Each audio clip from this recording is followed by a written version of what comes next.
right, so everybody's back around the table as I said they would be yesterday when I did this. So this has already been posted. Yeah. And now we're going to go into President Keita's lecture. And because it's going to be a little bit disjointed, because normally we would do like the whole go show and then we would do the lecture. So I'm still going to read the gray box. It's just that if I'd have done this whole thing and this thing together, you guys have been here 2 hours today, or we'd had to go into October. All right, so let's I'm going to speak quickly here. All right, page 133. Teachings for Victory, Volume 5, the reply to the mother of Ueno, the bonds of those connected by the mystic law are eternal, it says on page 133. I'm going to read the whole gray box, the whole lecture straight through here. The passage for study in this lecture. I have received the offerings that you sent for, this is from the Go Show from page W&D 1, page 1072.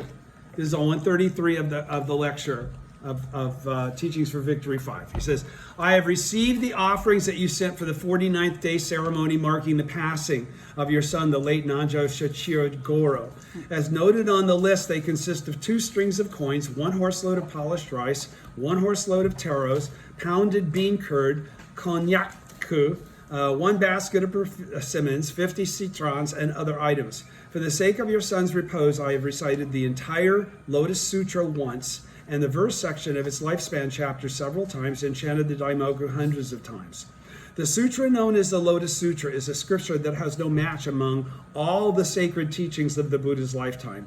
As indicated by its words, between Buddhas, it can only be understood between one Buddha and another. Those at the stage of near perfect enlightenment or below, on down to ordinary mortals, cannot fathom it. This is why Bodhisattva Nagarjuna stated in his treatise on the great perfection of wisdom that persons below the level of Buddha should simply have faith, and in that way they can attain Buddhahood. The late Shoichiro Goro did not take after people in Japan, after the people of Japan today. Though still a youth, he followed in the footsteps of his sagacious father. This is page 134, first full paragraph, after the little space. The late Shoichiro Goro did not take after other people in Japan today. Though still a youth, he followed in the footsteps of his sagacious father, and at an early age, having not yet turned 20, he began chanting Nam-myoho Renge-kyo, and thus he became a Buddha. This is what the sutra means when it says, not a one will fail to attain Buddhahood. I hope that if you, his loving mother, are thinking with longing about your son, you will chant Nam-myoho Renge-kyo and pray to be reborn in the same place as the late Shoichiro Goro and your husband, the late Nanjo. The seeds of one kind of plant are all the same. They are different from the seeds of other plants. If all of you nurture the same seeds of Myoho Renge-kyo in your hearts, then all of you will be reborn together in the same land of Myoho Renge-kyo. When the 3 of you are reunited there face to face, how great your joy will be.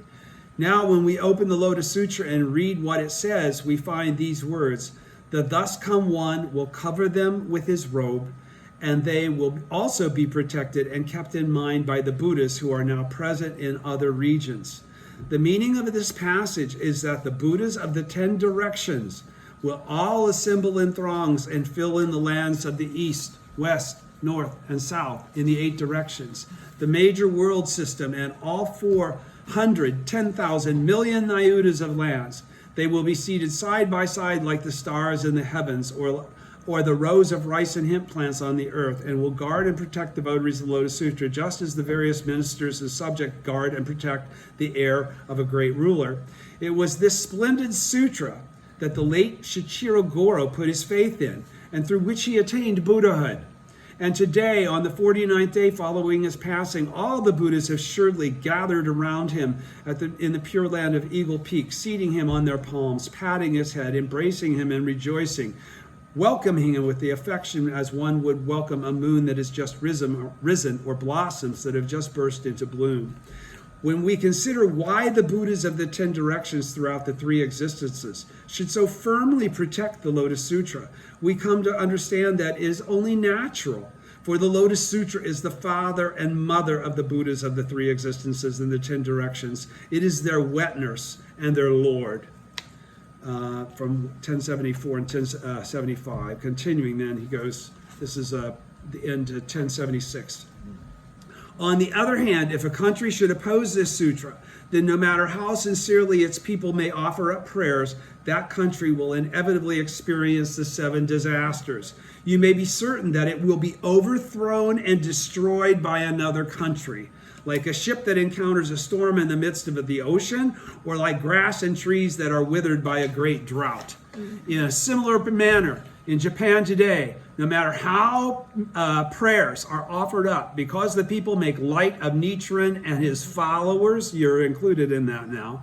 The votaries of the Lotus Sutra, you're included in that now. None of their various ways of praying are effective, and instead the forces of the great kingdom of the Mongols come to attack. Already the country is on the verge of destruction. Watch carefully from now on. Matters cannot continue as they are at present. You should understand once and for all that it is entirely due to the fact that the people all harbor enmity toward the Lotus Sutra. Okay, and so what's the significance of this particular Gosho? It's really an encouragement to a mother who has just lost her son very prematurely in life, and who was a young man that was one of excellent stature and quality and character. He was one of those guys where you're going somewhere, right? So it was absolutely devastating to her to lose such a son. And we should understand that these type of circumstances do arise in the lives of those that practice the correct teaching, okay? But they also arise in the lives of those who embrace the correct teaching for the sake of those who embrace the correct teaching, to understand the truth of life and death in a profound and correct way, so they can guide others through the same experience without fear and without regret or a sense of loss, okay? Because for me, I know everybody that I want to see again, I'm going to see again. Okay, everybody that I've made the cause of introducing to Nam-myoho Renge-kyo, even if I only mentioned it to them, they will manifest in my environment one more time. Guaranteed. Okay, so that's what President Ikeda is going to talk about here. And really pay attention. This is about life and death as much as it's about anything.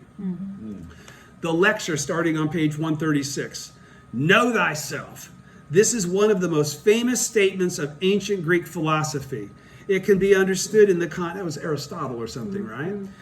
It can be understood in the context of facing the undeniable reality of human existence, that we all die. So it's not when, we're all going to. Okay, it's just, that's the event. Socrates said, it was Socrates, not Aristotle, pardon me. Socrates said that true philosophers constantly practice dying. That is, they live with the inevitability of death firmly in mind. Being able to accept the reality that we will one day die, therefore, is inseparable from the question of how we should live our lives. That is why, even when facing his own impending death in prison, Socrates remained calm and dignified in his actions, stressing the importance of not just living, but living well. So what is President Ikeda saying there in that first paragraph? He's quoting Greek philosophy in order to make the point. You should have no fear of death.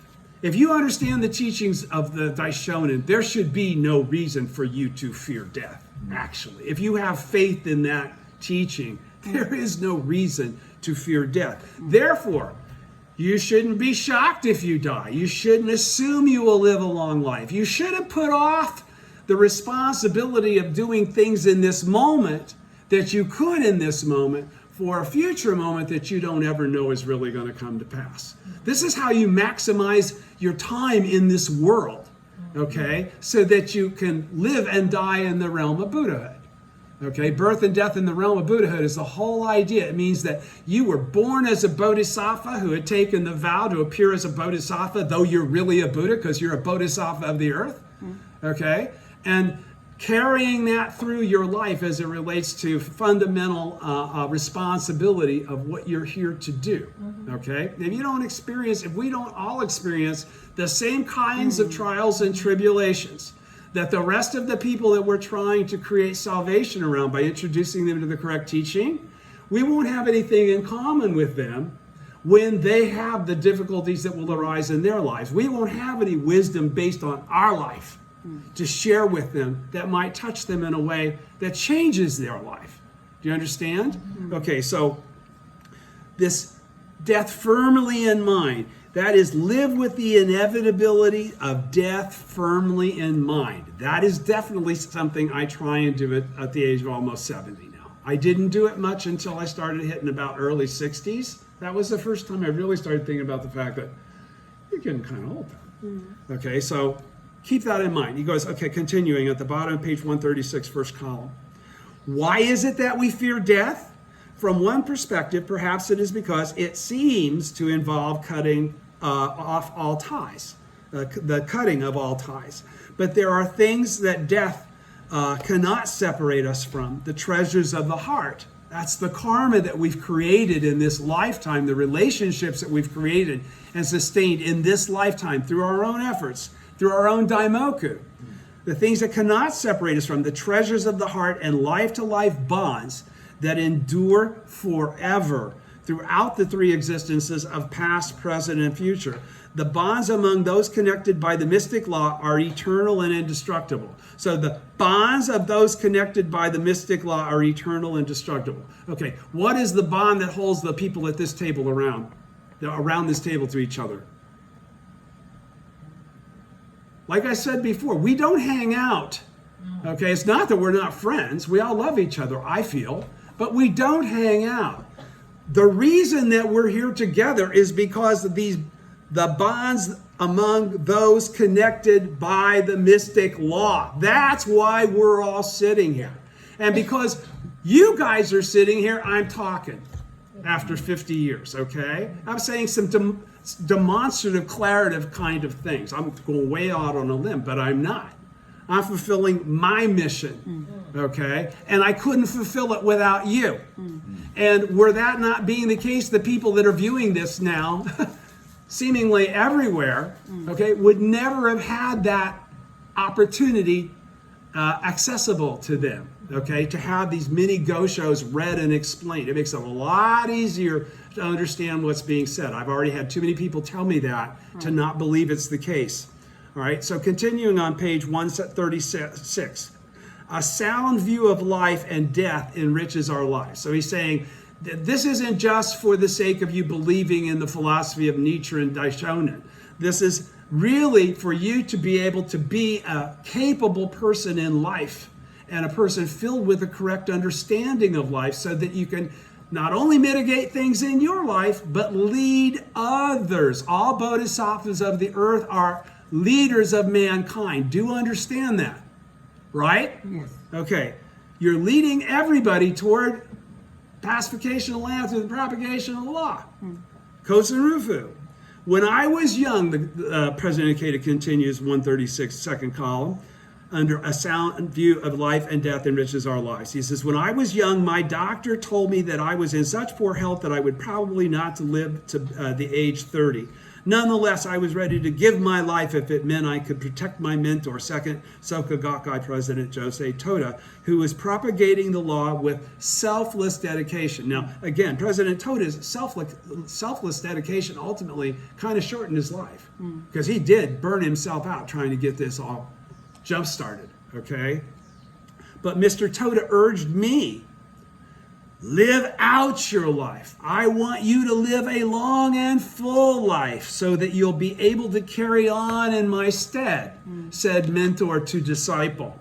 And I have done so with the feelings of gratitude that my life beyond 30 has been a gift from Mr. Toda. I am certain that whatever may happen, my life will be eternally together with my mentor throughout the three existences. Okay, and if he can say that and qualify that, the people that are of great consequence to us are also exactly the same. I know I'm going to see Mr. Matsuoka again. Know it. And Mr. Osaki.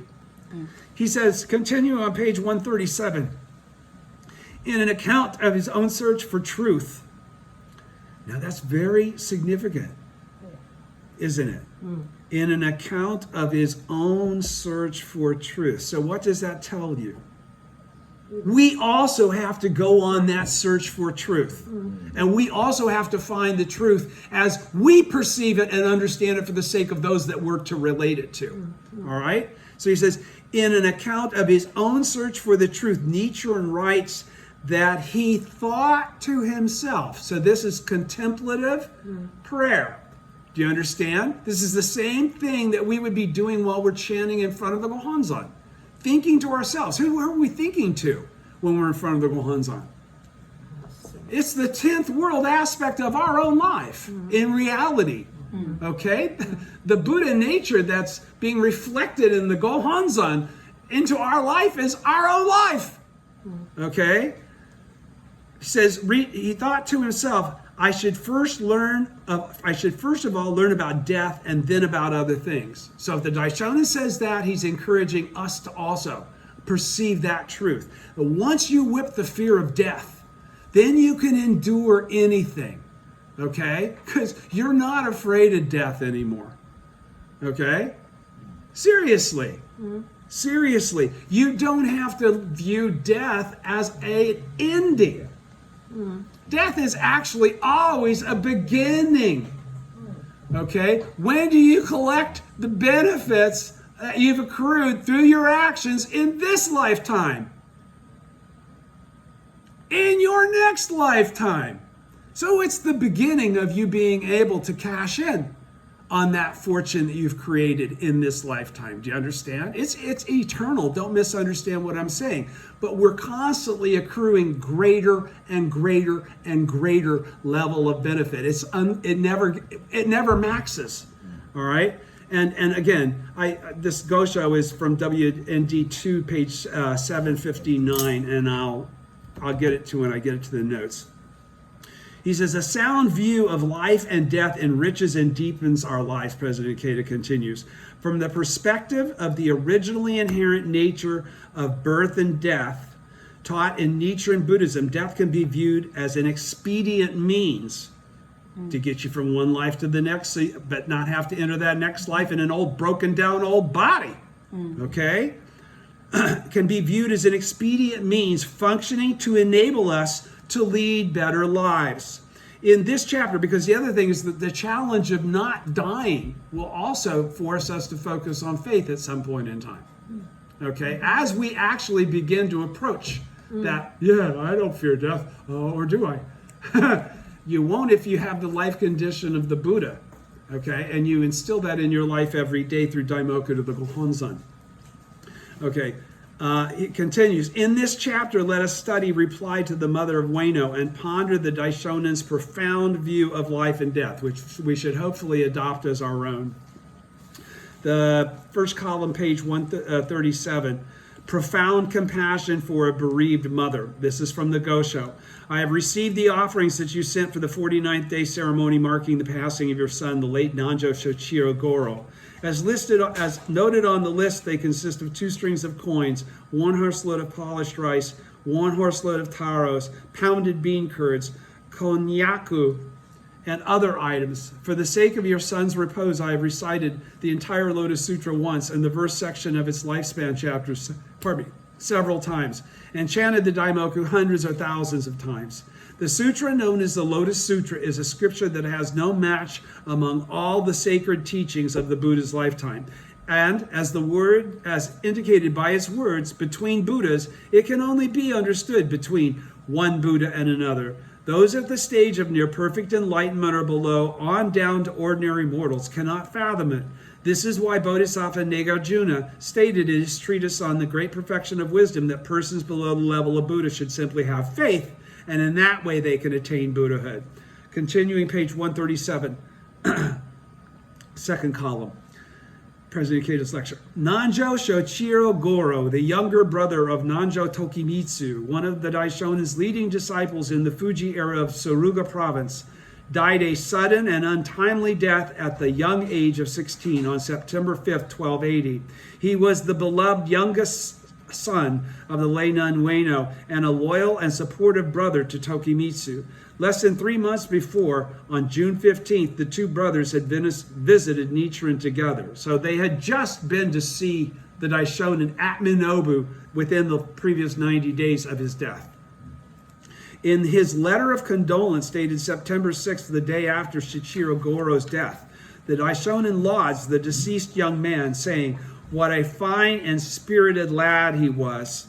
He clearly had the highest hopes for his young disciple, who was following in the footsteps of his brother, whose support and protection of his fellow practitioners during the Asahara persecution were truly commendable. He thus frankly expresses his shock at the news of Shichiro Goro's death, sharing the same feelings of disbelief as the lay nun Ueno and Tokimitsu, and wondering if it could be a dream or an illusion. Pardon me.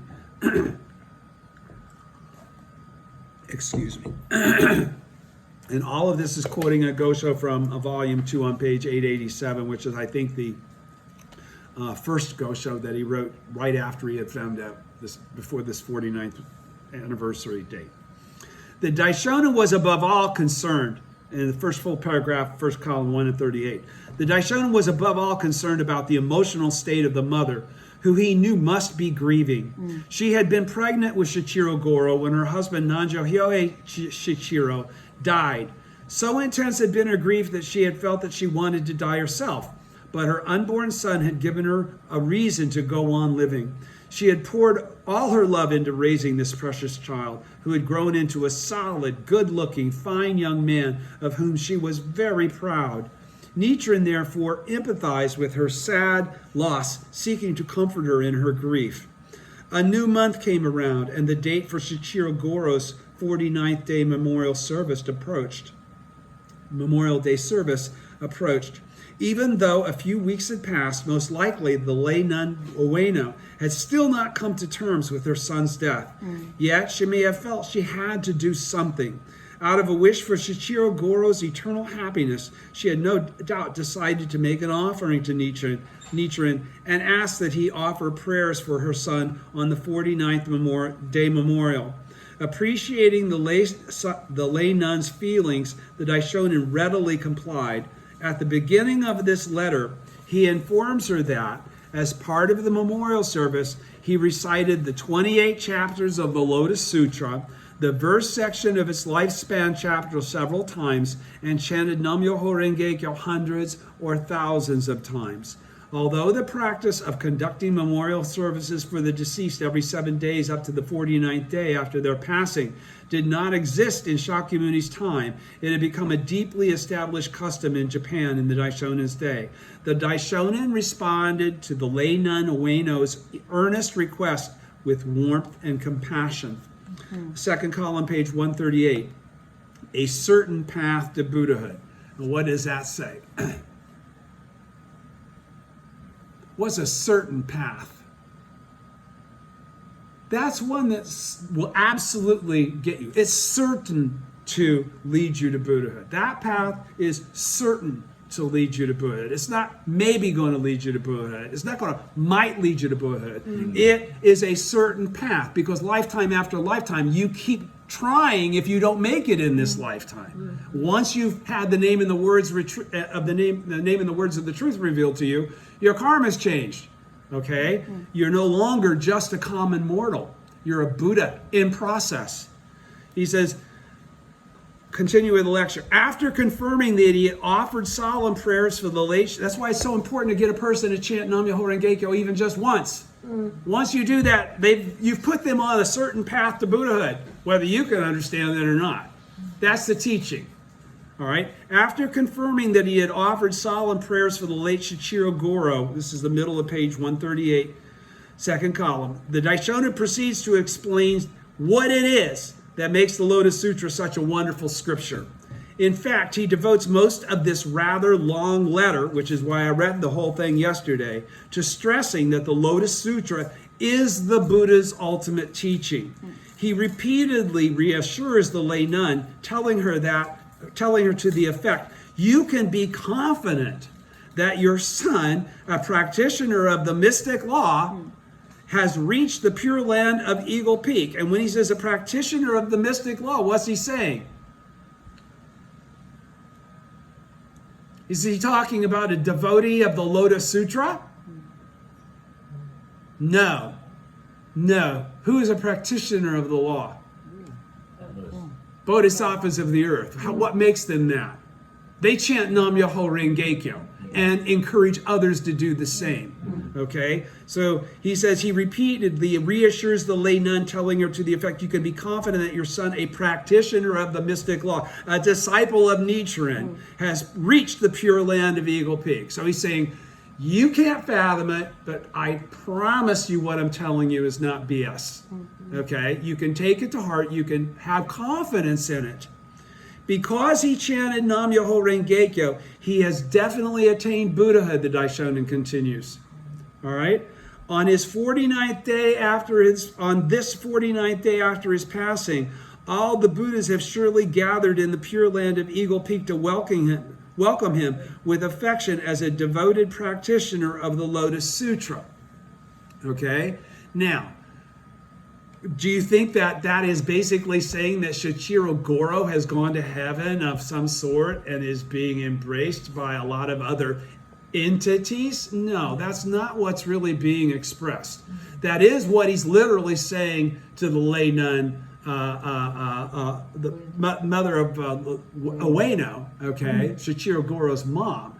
But do understand that this whole thing he's going to allude now is somewhat metaphorical as it relates to the ninth consciousness, birth and death in the realm of Buddhahood. You attain Buddhahood in this lifetime. You don't enter non-substantiality or coup in the same state that people that have not entered it in left in Buddhism do. Do you understand? Because Buddhas always carry on. That's the birth, right into the birth and death in the realm of Buddhahood. A Buddha always becomes a Buddha again. A Buddha never reverts to a common mortal. There's no lifetime after you've become a Buddha that ever happens. Do you understand? Okay. So he's saying, through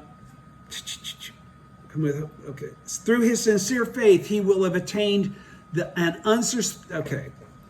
let me go back when I stopped. This 49th day after his passing, all the Buddhas have surely gathered in the Pure Land of Eagle Peak to welcome him with affection as the devoted practitioner of the Lotus Sutra. He's going to the same state of coup that all Buddhas that have preceded him are. Okay? Through his sincere faith. That's why he is a Buddha. He will have attained an unsurpassed state of life. That's what you experience in that state of non-substantiality called the ninth consciousness. That will never be destroyed throughout the three existences of past, present, and future. He will never know a lifetime without being a Buddha. All right? Continuing on page 139. Isn't this encouraging? I get goosebumps reading this shit. I'm telling you. The Daishonin's message is that your deceased son is fine. He has definitely attained Buddhahood. We should all have the same confidence when people that we know have had correct faith, when we've tried to have correct faith, pass around us. We should never have the sense of, oh, what if I lose them? What if I can't pull them back? If you're the Buddha, you'll pull them back no matter what. Okay? Don't forget what the orally transmitted teaching says of all the bodhisattvas of the earth that appear in the the Emerging from the Earth chapter. They all have a crew. They all have a crew. They are all the Buddha that others become Buddhas through. Not a single one of us. There are people that become a Buddha because of me. There are people that will become Buddhas because of you. Okay? There are people that all Buddhas have appeared and become Buddhas because of Nichiren, the original teacher. That's the entire point here. We can't go wrong. We chant Nam Myoho Renge Kyo. We're not throwing darts. Okay? We're sending ballistic missiles with highly superior, weaponing systems here. That Daishonin's message is that your deceased son is fine. He has definitely attained Buddhahood. Teaching her the essence of Buddhism. Teaching her the essence of Buddhism with all embracing compassion. What was he teaching her there then? When he's telling her this without conviction and he's saying, believe it, what is he saying? What is the essence of Buddhism. Faith. Faith. Faith. She doesn't have the capacity to perceive this necessarily, but if she has faith in the teacher, that's the segue, that's the bridge to Buddhahood. All right? No doubt she was immensely reassured by reading. Why do we read President K? Because he's so good looking? No. Because of what comes out of him. That we can grab and go, wow, that's me. Okay? No doubt she was immensely reassured by reading the passages that describe the superiority of the sutra. I am. Incidentally, Soka Gakkai founding president Tennessaburo Makaguchi twice underlined the words Lotus Sutra in the phrase, the sutra known as the Lotus Sutra, in his copy of the Daishonin's writings. Do you understand that? Why would he underline it twice? The sutra known as the Lotus Sutra, that's a living thing, that sutra that's known as the Lotus. That's our lives. That's the progression of the history of the truth in the 9 worlds. After asserting that the Lotus Sutra is superior, because is the Lotus Sutra just a teaching that, Shakyamuni left? No. It's the father and mother of all the Buddhas, including Shakyamuni. Don't forget, Shakyamuni's dad, Great Universal Wisdom Excellence, also preached the Lotus Sutra when he was just the 16th son of the Great Universal Wisdom Excellence. The Lotus Sutra itself precedes Shakyamuni Buddha, as it's described by Shakyamuni Buddha. Do you understand? It goes back beyond numberless major world system dust particle kalpas. That's why we talk about the original state as Kuan. All right? No doubt and he's going to get into all this. This is a really heavy writing here. It's my honor to be able to read it to you. No doubt she was immensely reassured by reading the passages that describe the superiority of the sutra. Incidentally, Soka Gakkai founding president Tennessaburo Makaguchi twice underlined the words Lotus Sutra in the phrase the sutra known as the Lotus Sutra in his copy of the Daishonin's writings. After asserting that the Lotus Sutra is superior to all of the other teachings of the Buddha, the Daishonin explains that it is a profound teaching that can only be fully understood between Buddhas. Quoting a phrase from the Expedient Means, the 2nd chapter, can only, it's in what we chant in Gongyo. He also cites various other passages offering scriptural proof of the Lotus Sutra, that the Lotus Sutra is superior to all other sutras. He then reaffirms that Shichiro Goro, who embraced the sutra, has most certainly arrived safely in the pure land of Eagle Peak. He also cites the following passages from the Expedient Means chapter. The world-honored one has long expounded his doctrines and now must reveal the truth.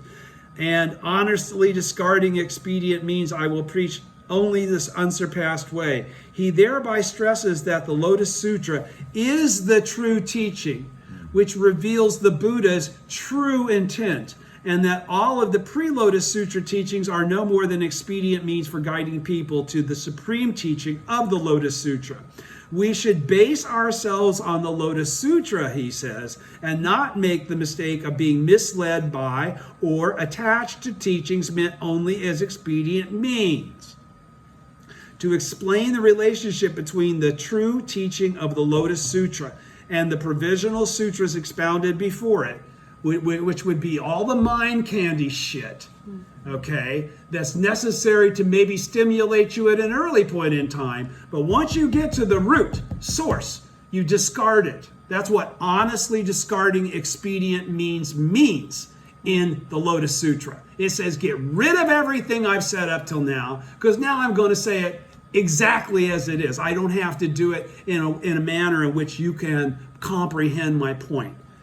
He says, to explain the relationship between the true teaching of the Lotus Sutra and the provisional sutras expounded before it, Nichiren draws the analogy of raising a scaffolding a scaffold to build a pagoda. The scaffolding makes the construction of the pagoda possible. When the pagoda, the true teaching of Lotus Sutra, is completed, it is silly to remain attached to the scaffolding, the pre-Lotus Sutra teachings.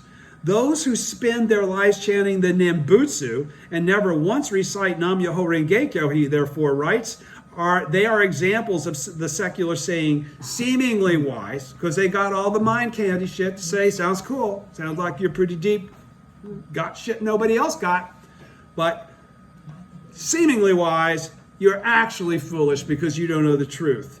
The Daishonin offers the highest praise to Shichiro Goro and the rest of the Nanjo family who have maintained unwavering faith in the Lotus Sutra. Gently yet insistingly, he seeks to help the lay nun gain confidence and peace of mind that she and her family, and she's lost her husband who was in the prime of his life. It sounds like he died probably when he was in his 40s or something like that. She's lost, and he was already practicing. And a son that was only 16 years old and very healthy and awesome, to death, to unexpected death. All right?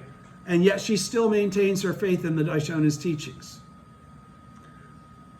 That she and her family who sincerely practice the Lotus Sutra as his disciples, that's what that's called. That's what that's called. Will definitely be protected. So when seemingly something has left, whenever I die, don't feel bad. I mean, I don't have to be here anymore. You know, I'm not separated from you. I'm not ever apart from any of you. That's the whole cool thing. None of us are, we're all part of the same crew. All right? Page 140. Those who nurture the seeds of the mystic law can be reborn together, just as we have been again this time, guys. We could not have come together this glued, this group, without there being a preceding relationship. No way. No way. Buddhism says no way. If you want to know the past, look at this moment. If you want to know the future, look at this moment. That's what this is. All right? Those who nurture the seeds of the mystic law can be reborn together. From the Gosho, the late Shichiro Goro did not take after other people in Japan today. Though still a youth, he followed in the footsteps of his sagacious father, and at an early age, having not yet turned 20, he began chanting Nam-myoho Renge-kyo, and thus he became a Buddha. This is what the sutra means when it says, then not a one will fail to attain Buddhahood. I hope that if you, his loving mother, are thinking with longing about your son, you will chant Nam-myoho Renge-kyo and pray to be reborn in the same place as the late Shichiro Goro and your husband, the late Nanjo. Because if you do that, you also will attain Buddhahood in your present form, unquestionably. Actually, you're already going to because you're listening and following my guidance that Daishonin says. The seeds of one kind of plant, continuing on the Gosho, the seeds of one kind of plant are all the same. They are different from the seeds of other plants. If all of you nurture the same seeds of Myoho Renge-kyo in your hearts, then you will all be reborn together in the same land of Myoho Renge-kyo. When the three of you are reunited there to face to face, how great will your joy be? So there isn't a single one of us who has a parent that didn't practice that we have to worry about. Do you understand? By virtue of us attaining Buddhahood, they are guaranteed. They are guaranteed to attain Buddhahood. You never have to worry about your parents as long as you do what you're supposed to do. It really wasn't up to them. It was up to the relationship and whether or not you fulfilled your vow, because they were your parents and you're a Buddha. How did that happen? Okay, there had to have been a causal link on their part, whether they reflected that Buddhist link before or not. Does everybody understand me? Okay. Continuing on the bottom of 140, the Daishonin praises Shichiro Goro, saying that he had not been like so many other people in Japan. The implication here, first of all, is that despite his young age, Shichiro Goro remained a staunch disciple of the Daishonin, even when the entire country was hostile toward him. And at 16, he would have been able to pick up on that vibe by then. And second, he followed in the footsteps of his sagacious father, who was the first member of the Nanjo family to embrace the Daishonin's teachings. Although his father had passed away before he was born, Shichiro Goro would certainly have heard from his mother, his older brother Tokimitsu, and other siblings how his father had bravely battled the devils of illness and death and splendidly maintained correct and steadfast faith until the final moment of his life. No doubt, Shichiro Goro had decided to practice the Daishonin's teachings with the same spirit as his father. Now, that's an assumption on the part of Daisaku Ikeda, but seeing the affinity and the comments made by the Daishonin about his observations of this young man of only 16, he's nailing it there. He had decided to practice the Daishonin's teachings with the same spirit as his father and his older brother. Don't forget, he's not without a mentor there. He has also got his older brother, Tokimitsu, right? Grieving in the loss of this young man who had such a bright future ahead of him, Nichiren writes, he began chanting Nam-myoho Renge-kyo and thus he became a Buddha. Though his death had come suddenly, Shichiro Goro had surely attained the indestructible state and therefore had nothing to fear, the Daishonin says. Let me reread that. The President Ikeda says, grieving for the loss of this young man who had such a bright future ahead of him, Nichiren writes, and then he's quoting Nichiren, he began chanting Nam-myoho Renge-kyo and thus he became a Buddha, end quote. Though his death had come suddenly, President Ikeda continues, Shichiro Goro had surely attained the indestructible state of Buddhahood and therefore had nothing to fear, the Daishonin says. So if it's the Daishonin's assessment that he attained Buddhahood, then we should take it for granted that that is the case.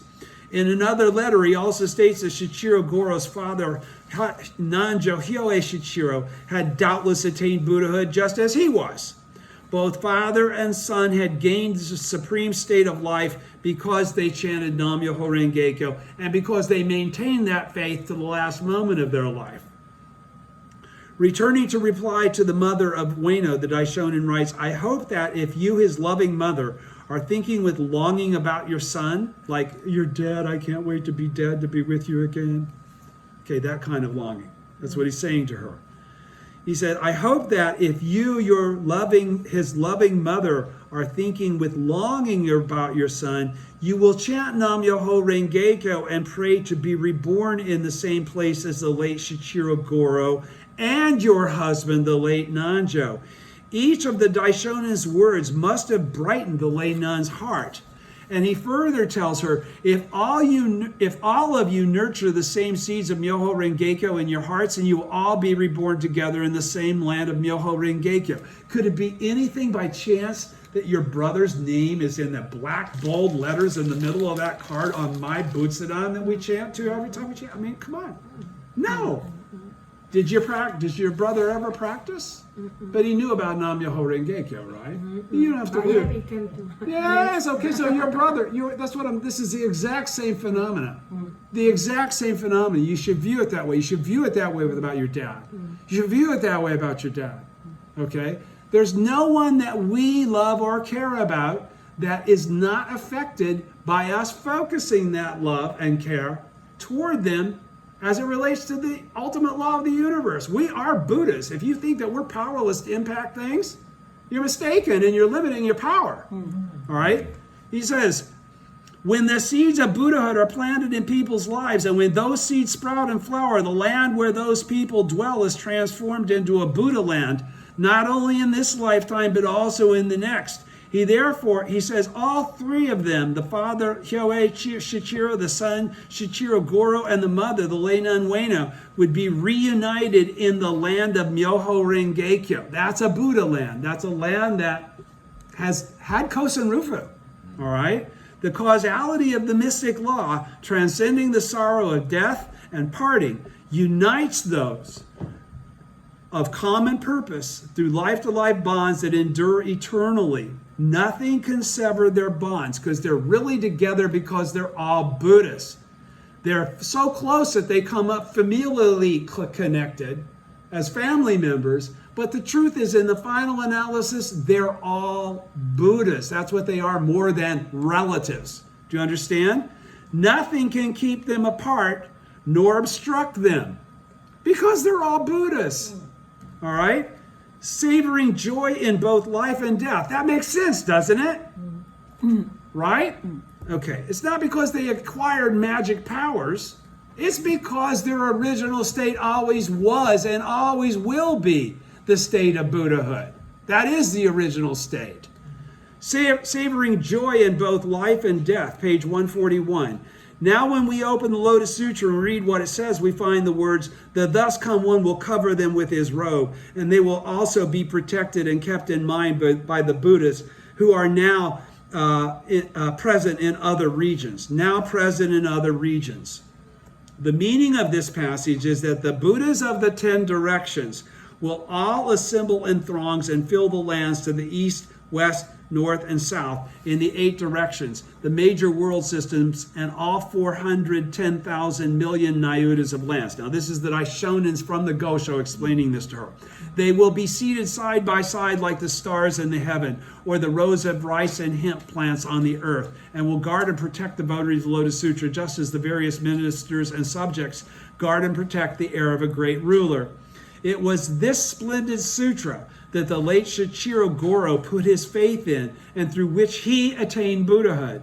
And today, on the 49th day following his passing, all the Buddhas have surely gathered about him in the Pure Land of Eagle Peak, seating him on their palms, patting his head, embracing him, and rejoicing, welcoming him with affection as one would welcome a moon that has just risen or blossoms that have just burst into blooms. When we consider why the Buddhas of the 10 directions throughout the 3 existences should so firmly protect the Lotus Sutra, we come to understand that it is only natural for the Lotus Sutra. The Lotus Sutra is the father and mother of all the Buddhas of the 3 existences and the 10 directions. The Lotus Sutra, is the wet nurse and their Lord. All right? So, and then the lecture continues at the bottom of page 141, second column. Those who uphold the mystic law and strive earnestly in faith will not fail to attain Buddhahood.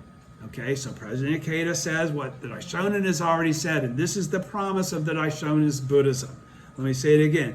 Those who uphold the mystic law, right there at the very bottom, right there. Those who uphold the mystic law and strive earnestly in faith. So now then, what does that mean?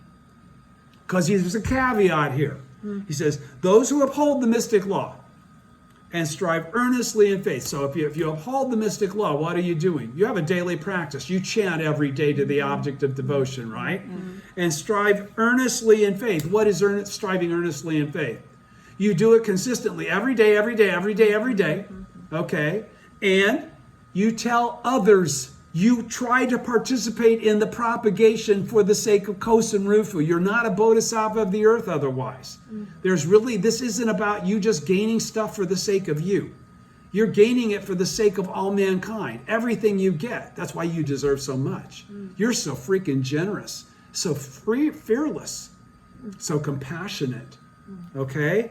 Those who uphold that, and that's why will not fail to attain Buddhahood. Your motivation is the purest motivation in the universe. All right? Those who uphold the mystic law and strive earnestly in faith will not fail to attain Buddhahood.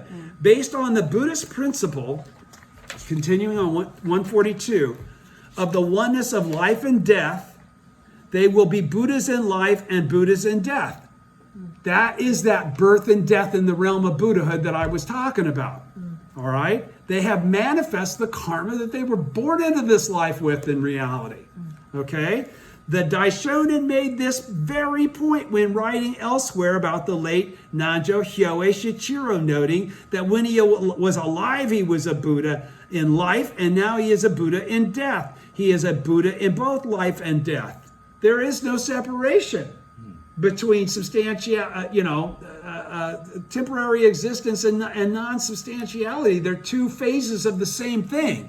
They are not different things. Okay? My karma is still totally contained in each one. All right? Next, 142, first column. And I got a bunch of stars here. Next, in the reply to the mother of Ueno, the Daishonin quotes a passage from the teacher of the law, 10th chapter of the Lotus Sutra. The Lotus Sutra's 10th chapter, saying that the Buddha will cover with his robe those who preach the Lotus Sutra to others. In other words, you're going to be protected. That's what that means, all right? Though in the context of this passage, the robe conveys a sense of protection. To me, and this is what's so cool, I'm reading it, the first thing that jumps out to me is President Cato. He says, to me. Now, what is he saying when he says to me? He's qualifying that I picked this up from my own Buddha nature. Okay? I picked this up from chanting Daimoku myself to the Gohonzon. You do the same. All right? He says, to me, it also expresses the warmth of the Buddha's boundless compassion. It is a robe of profound empathy for those who are suffering, a robe of encouragement that carries the message, you are not alone. It is a robe of absolute peace of mind that no one can ever take away because of your faith. All right? The Daishonin proclaims that the Buddhas of the entire universe, the entire universe, we already know the numbers that are referred to in the sutras, what we're talking about there. The Daishonin proclaims that the Buddhas of the entire universe, why the entire universe? Why the Buddhas of the entire universe? Because not a single Buddha in the entire universe attained Buddhahood through any other teaching than the Lotus Sutra. That's why. That's why it's not an embellishment. It's not an overstatement. All right? The Daishonin proclaims that the Buddhas of the entire universe, arrayed like countless stars in the heavens or rows of rice and hemp plants growing in the earth as far as the eye can see, will guard and protect the practitioners of Lotus Sutra. He further states that not only will great multitudes of heavenly deities and bodhisattvas also guard and protect them, but Shakyamuni, many treasures, and the Buddhas of the 10 directions will come of their own accord and watch over them through all the hours of the day and night. He also says, second column, 142, it was this splendid sutra that the late Shichiro Gora put his faith in and through which he attained Buddhahood. And today, on the 49th day following his passing, all the Buddhas have surely gathered about him in the Pure Land of Eagle Peak, seating him on their palms, patting his head, embracing him and rejoicing, welcoming him with affection. In this depiction, President Cato says, there is no fear or anxiety about death. That's what Nichiren is expressing to the lay nun. Do you understand? He's saying, in this depiction, there is no fear or anxiety about death. No leaden weight of despair drawing one relentlessly into ever-deepening darkness and gloom, which is many times the reaction we have to death. Okay? He says, rather, it is a scene like that of an exuberant crowd at the finishing line. When you go into the state of non-substantiality, it ain't going to be like you're hanging with no other people, no other entities that are also in a non-substantial state. It is like, you think that those Buddhas that are already in Ku, waiting for you to enter Ku, are not going to be going, he made it! Do you think they won't be crying tears of joy? They will. You'll experience that. You'll experience that happiness. Rather, it is a scene. When you make it through past that, man, that's victory. Rather, it is a scene like that of an exuberant crowd at the finishing line, where supporters rush to applaud and embrace a triumphant runner who has run well and completed the race. That's how you should view your life in the last moments of your life. The Daishonin assures us that those who align their lives with the mystic law will unerringly make their way to and be welcomed in the Pure Land of Eagle Peak. That's Buddhahood. That's eternal Buddhahood. Achieving the sublime state of being in which both life and death are filled with joy. Continuing. The mystic law is the mother and father of all Buddhas in the bottom of page 142, second column. Why do the Buddhas of the 10 directions and 3 existences protect the Lotus Sutra? Because it is their father and mother, their wet nurse and their Lord, the Daishonin says. In another of his writings, he says, of Shakyamuni Buddha, the eye of the Buddhas, and all other Buddhas of the 10 directions were born from the Lotus Sutra. Woohoo! That clarifies what I said earlier. Let me say it again. He states the Lotus Sutra is the father and mother of Shakyamuni Buddha. Okay?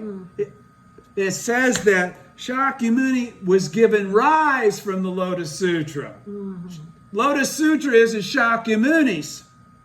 Shakyamuni was given rise from the teaching of the Lotus. All Buddhas are given rise from the teaching of the Lotus Sutra. The Lotus Sutra is the teaching that says you're already a Buddha exactly as you are. That's the teaching. That's the secret. That's the thing that every common mortal that becomes a Buddha has overcome the delusion of. That's a fundamental difference between a Buddha and a common mortal. Is that correct perception of eternity and of your existence and as the temporary nature of you at this moment? The Lotus Sutra is the father and mother of Shakyamuni Buddha, the eye of the Buddhas, and all the other Buddhas of the 10 directions were born from the Lotus Sutra. Now, metaphorically, that's saying, okay, they had mothers and fathers, okay, but the true mother and father is the original state. Do you understand? That's what everything manifests from. All right? What's the original state? Nam Myoho Renge Kyo. Okay? As this indicates, the Lotus Sutra is not simply, oh, here's President Kata telling you a little secret in case you didn't know it. As this indicates, the Lotus Sutra is not simply the name of a scripture. So be very clear about that. Perceiving the truth of what the Lotus Sutra actually is very important. And it will take time to do it. It's a personal thing. Rather, it has the same meaning as the earlier seeds of Myoho Renge Kyo, the teaching that gives birth to all the Buddhas, just like the parents give birth to a child. At the end of this section, the Daishonin writes, the Buddhas lodge in this sutra. They lodge in this sutra. In a land where this sutra does not exist, there can be no Buddhas. In other words, wherever the Lotus Sutra is practiced, that place is a Buddha land. Right? The Sahe world is the Buddha land. That's the whole teaching of the Lotus Sutra. All right? This world of endurance is the Buddha land. Nichiren wants to do everything he possibly can to encourage this grieving mother and help her arouse strong faith. It says in the middle of the first column of page 143. This shows just how difficult it is for people to confront the sufferings of birth, sickness, aging, and death, especially to overcome the suffering of death and to rise above the hindrance of death, one of the 3 obstacles and 4 devils. Now, okay, this indeed is the reason why the Buddha expounded his teaching. Now again, what is the significance of this? The sufferings of birth, sickness, aging, and death. Now, those are the 4 sufferings, right? That's everybody does that. But not everybody has to overcome the sufferings of death or to rise above the hindrance of death. What is to rise above the hindrance of death? Because what is that one? The hindrance of death is one of the 3 obstacles and 4 devils, right?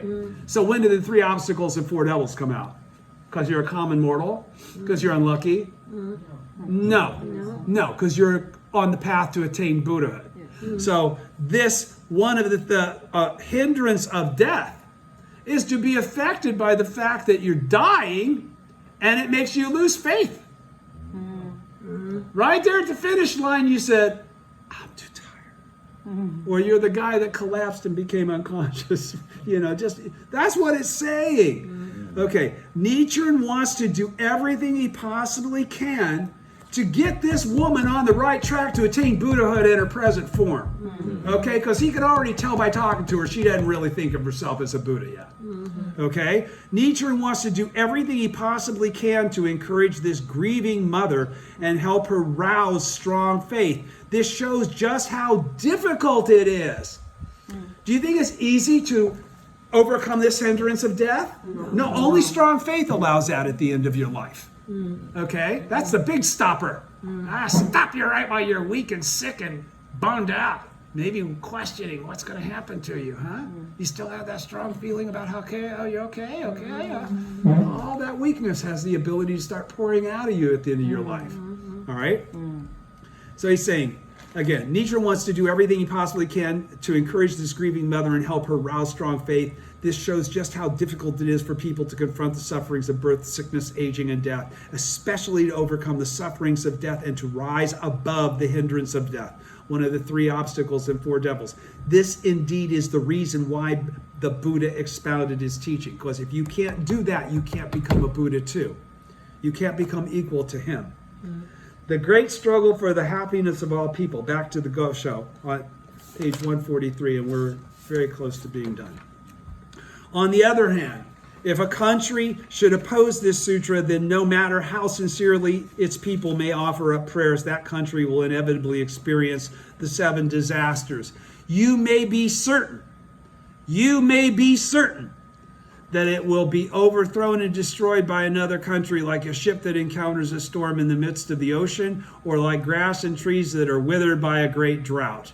In a similar manner, in Japan today, no matter how prayers are offered up, because the people make light of Nichiren and his followers, the votaries of the Lotus Sutra, none of their various ways of praying are effective. And instead, the forces of the great kingdom of the Mongols come to attack. Already the country is on the verge of destruction. Watch carefully from now on. Matters cannot continue as they are at the present. Watch, everybody, he's talking about now too. You should understand once and for all that this is entirely due to the fact that the people all harbor enmity toward the Lotus Sutra. Continuing 143, the Lotus Sutra, just below the Gosho, stop. The Lotus Sutra teaches that we all have the eternal and indestructible state of Buddhahood within us, and it shows us how to reveal it. All individuals have the right to make the supreme jewel of their Buddha nature shine forth and to attain a state of eternal happiness that transcends life and death. Opposing the spirit of the Lotus Sutra is equivalent to trampling on the dignity of life, to disrespecting and devaluing other human beings. This lack of respect for self and others is the fundamental cause of people's delusion and corruption in society. Unless this error is addressed at its foundation, humanity will never experience true happiness or peace, no matter what we do. Or as the Daishonin puts it, no matter how sincerely its people may offer up prayers. The Daishonin struggled to establish the correct teaching for the peace of the land to save the people from that suffering. As the pillar of Japan, he resolutely protected the people, whether or not they were aware of it. But people throughout Japan scorned, resented, and persecuted the Daishonin, the votary of the Lotus Sutra. This fundamental error posed grave danger for the society of his day. Urging the lay nun Ueno to watch carefully from now on, he encourages her to summon forth even stronger faith in the mystic law. 144. Page 144, middle. The eternally abiding, indestructible, pure land. The eternally abiding and indestructible, pure land. So what's that mean of Eagle Peak? The eternally abiding, what does that mean? Continuously existing and indestructible. It cannot be destroyed. Pure land of Eagle Peak. This is what Buddhahood is. It's continuous. It cannot be destroyed. When taking her grief and sadness into account, Nichiren repeatedly assures the lay nun in this letter that her deceased son has definitely attained Buddhahood, both in light of the Lotus Sutra's teaching of universal enlightenment and Shichiro Goro's own steadfast practice of the Lotus Sutra. It is not always easy for human beings to rationalize things that happen in life. We have feelings and emotions to work through. Different people need different amounts of time to reach a place of acceptance and peace. And we should always be mindful of that as we encourage others. Even in a letter dated more than a year after Shichiro Goro's death, The Daishonin continues to express his concern and sympathy for the grieving mother. At the end of the reply to the mother of Ueno, Nichiren again empathizes with her. And he says, on the 5th day of the 9th month of this year, this younger son, like the moon hidden in the clouds, like blossoms scattered by the wind, passed from sight. As you wondered whether or not you were dreaming, lamenting at how long the dream goes on, you felt that this dream is indeed like reality, and 49 days had already passed, and it is indeed, and if it is indeed real, how will you bear it? The full-blown flower remains on the tree while the bud just about to open has withered away. The aged mother remains behind while the young son is departed. How heartless is the transience of this world. Referring to the impermanence,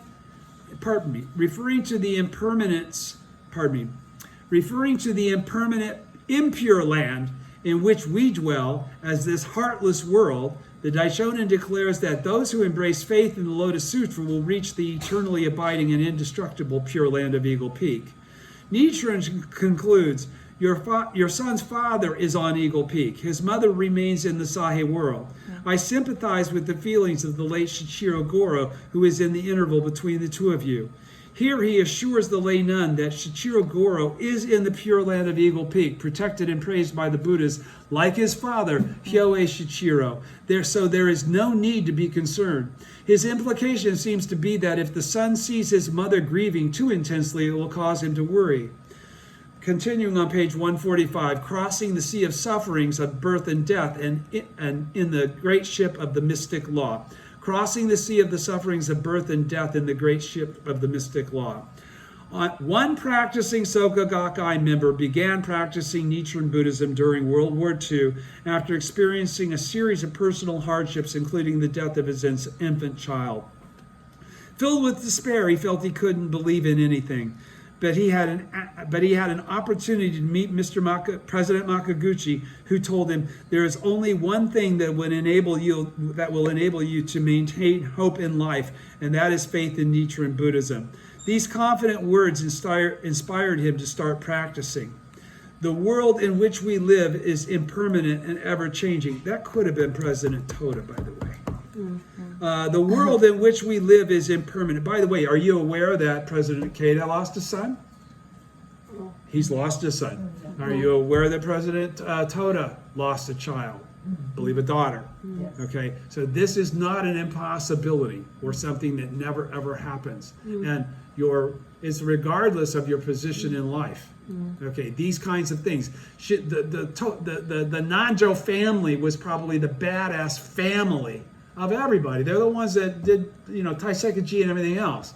Okay, yet still, those kinds of early deaths and those challenges to the faith of the ones that were left still occurred. Why?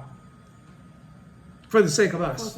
If they hadn't outlived those lives, the Daishonin could have never written the letters that he wrote to them, and the letters that he wrote to them would never be there to encourage us right now and teach us the correct teaching. Do you understand? Yeah. You're not disconnected with Nanjo Tokimitsu or any of those other guys, Shichiro Goro. All these people, we're all connected.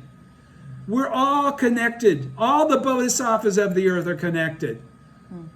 All right? Like human beings. They're one thing. All right? Pardon me. Okay, the world in which we live is impermanent and ever-changing. Everybody's with me? The waves of the sufferings of birth, aging, sickness, and death crash upon us all. But we have the stout ship of the four noble virtues of eternity, happiness, true self, and purity that enables us to cross the turbulent sea of sufferings. No matter how fierce life's storms may be, as Nichiren writes, only the ship of Myoho Rengekyo enables one to cross the sea of the sufferings of birth and death. When our lives are aligned with the mystic law, we will never seek into the depths of despair. This is the unshakable conviction and courageous faith that the Daishonin is trying to teach the lay nun Ueno in this letter. In another letter, he cites the words of the great teacher Dengyo. The two phases of life and death are the wonderful workings of one mind. The two phases of life and death are the wonderful workings of one mind. That's from WND 216. He says, and in the record of the orally transmitted teaching, he states, Passing through the rounds of birth and death, one makes one's way to the land of the Dharma nature or enlightenment that is inherent within oneself, from the OTT on page 52. And the Lotus Sutra represents the continuing cycle of birth and death, OTT page 241.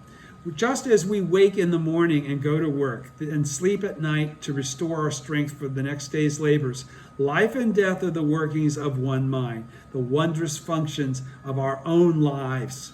This is the view of life and death taught in Nichiren Buddhism. So let me say it again. Just as we wake in the morning and go to work, then sleep at night to restore our strength for the next day's labors, life and death are the workings of one mind, the mind of Buddhahood, the mind of Nichiren. We're all of the same mind, the card says, right? Itai Doshin, many in body, one mind. What we do is this. We wake up from death into another life to do what we do again. Confident. Why? Because there are some people that we couldn't get over the finish line that are going to be there waiting, that are going to need us. We're the connect. Do you understand? They don't change crews. Emerging from the earth doesn't describe, and if they like this, there's a bigger crowd over here. No, each individual is attracted to the person that has attracted them to the teachings of the law. That's helping them embrace it. Okay, just as we wake in the morning and go to work, then sleep at night to restore our strength for the next day's labors, life and death are the workings of one mind, the wondrous function of our own lives. This is the view of life and death taught in Nichiren Buddhism. There's no greater Buddha than you. You are a Buddha that's just as great as any other Buddha. There's no greater Buddha than you. All Buddhas want to make everybody equal to themselves. Okay, it's not about any hierarchical situation. It's horizontal. All right? The eternal bonds of those who embrace the mystic law. The eternal bonds of those who embrace the mystic law. So what's that say then? All the bodhisattvas of the earth. That's not just us around the table. The eternal bonds of those. Okay, so all of those who embrace the mystic law have eternal bonds to the original state. They're all bodhisattvas of the earth. Where were they, the original disciples of the original teacher? In Kuan. Okay? Those eternal bonds, if you're a bodhisattva of the earth, you're the original disciple of the original teacher. That's why you're qualified to teach. Do you understand? That's why, okay. In the 66 years ago this month, August 2013, that I first encountered my mentor, Mr. Toda, and began practicing Nichiren Buddhism. It is 66 years ago, and that's 2013, so that's another 9, so it's 75 years ago. Many of my beloved fellow members in this struggle have already completed their mission in this lifetime and have peacefully made their way to the pure land of Eagle Peak. Some died young. President Kate is going to disqualify now. Okay, all my good buddies we all grew up in Soka Gakkai. This is my experience of life and death with the Soka Gakkai. Some died young. Like Shichiro Goro. Did that mean that they weren't Buddhas? No. Does that mean that somehow their life was cut short or failed in any way? No. Every one of them inspired somebody else in the process. All right? Some died of illness. Oh, so you didn't just chant away every single bad thing, every illness you ever got? No. Or accidents. Oh, so you could actually have an accident that took your life. Yes. When we read about the famous first leader in England. Gosh, it's right there. Who is it? Richard.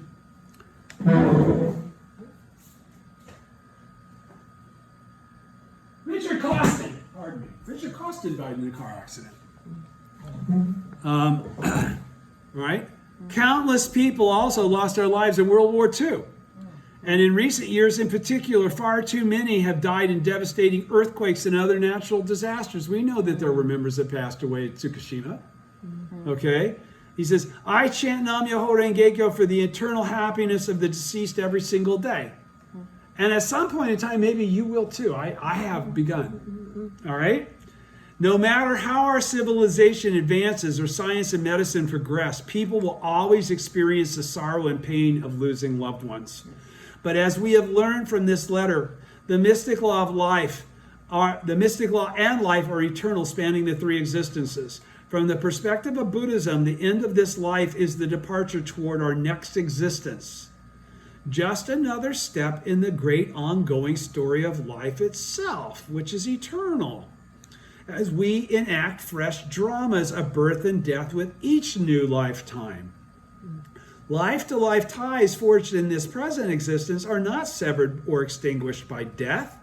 Though they may be invisible like radio waves, these connections endure eternally.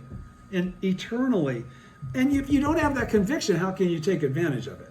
How can you know nobody that you care about gets away from you?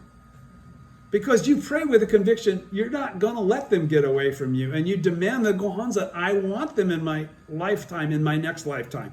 With that prayer, how could the Gohan... I'm not going to answer that prayer for you. No, you're the Buddha. Your prayers are all answered. With this deep conviction, though the sadness of loss may linger, there will be no sense of loneliness, because you know you're going to see him again. You know you're not really separated, you just seem to be. Tears of sorrow will eventually turn into tears of fresh commitment. And they do, they always turn. Surviving family, loved ones, and I used to look at my dad, and my dad would make me cry. And I look at my dad and I smile my ass off. Okay? They will turn into tears of fresh commitment. Surviving family, loved ones, and friends of the deceased will be able to look to the future with optimism. Family of the deceased in particular will gain the courage and energy to live to the fullest, not only for themselves, but for the deceased. If the deceased live the right kind of way, they will. Striving not to be as mere survivors, but as successors who share and carry on the deceased's aspirations for Kosen Rufu. Okay? For our view of life and death exerts a decisive influence on our lives. If more people, therefore, believed in the eternity of life, just imagine how human civilization might be transformed. A view of life and death that elevates humanity. In September 1993, some 20 years ago, I gave my second lecture at Harvard University titled Mahayana Buddhism in the 21st Century Civilization. I was around then. He did. It is shared, I shared the view of life and death that is the essence of Mahayana Buddhism, namely experiencing joy in both life and death as a key for both overcoming the denial of death that characterizes contemporary civilization and for opening a new horizon of hope. When we read the Daishonin's writings, we see that those who uphold the mystic law in the journey of their lives will never have even a trace of fear of death. There is no suggestion to ignore death or to live for the moment and forget death's realities. Also absent is any sense of nihilism or escapism born from an aversion to life that in this suffering-filled world. Rather, Nichiren teaches us to attain a magnificent state of being in which we can calmly savor powerful life force and experience joy in life and death alike, a state of being in which we can enjoy both phases of existence equally. That's pretty cool. A view of life grounded in the principles of the oneness of life and death, which is nothing more than faith in the Daishonin's teachings, and the eternity of life is indeed the foundation for leading lives of the greatest fulfillment. With this solid view of life, we of the SGI, a great people's movement dedicated to Kosen Rufu, are striving steadily to transform humanity's destiny on the deepest level from one of sorrow and tragedy to one of boundless joy. End of Teachings for Victory, Volume 5. Thank you, everyone. Thank you.